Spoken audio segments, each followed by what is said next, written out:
Hi, first grade friends, and welcome for another episode of Math with Miss Applewhite.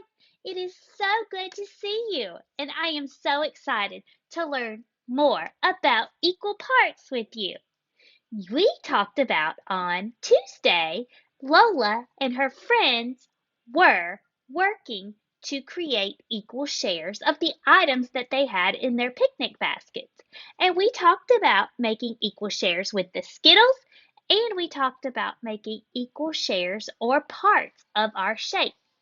What does that word equal mean? How about you? Yes, you are correct. Equal means the same. So when something is equal, we have the same amount of it. Exactly right. So yesterday you continued your learning with Lola, and you weren't so much working on equal shares, but you were working on equal parts of shapes. What two shapes did you work with? Yes, circles and rectangles. Very good. And I can do it with other shapes as well, but today we're going to focus on circles and rectangles. What type of shapes are circles and rectangles? Yes, they are 2D shapes. How do you know that they are 2D shapes? Ah, yes, they are flat. Very good. So today we are going to look at equal parts using our circles and our rectangles. So let's look at the first circle. I am going to draw a line. How many equal parts are in my circle? Yes, there are two equal parts. So we say that that circle is drawn in half or halves. There are two halves of this circle. So when we have two equal parts, we have half. Excellent. Now let's say, this cookie, I want to share it with myself and three friends. So that's Miss Applewhite and one, two, three friends. That's four. Oh, that didn't look very equal, did it? Let's fix. Is it going to be perfect? No, but we're going to try our best to make sure our parts are equal. So let's count our equal parts. One, two, three, four.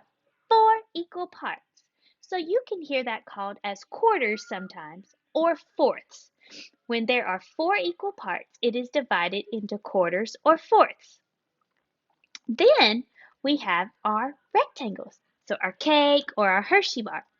I want to share it with two people. So I am going to cut it in half. Oh, Miss Applewhite kind of made that not very straight. Let me try again. There we go. That looks more like half, or two equal parts. Then I want to share this one with myself and my two kids and my husband. There's four people in my family. So I'm going to make this rectangle into fourths or quarters. Ooh, not very straight. Remember, you just do your best.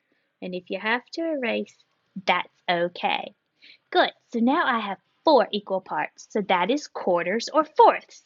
So we have two parts, halves, four parts, quarters or fourths. And remember, we have to make them equal, or at least get it as close as we can, because we're not always going to be perfect, but we can do our best with equal parts. So today, you will continue your learning with equal parts. When you finish this video, you will log into Seesaw and you will see an activity where you have to draw the lines to create equal parts.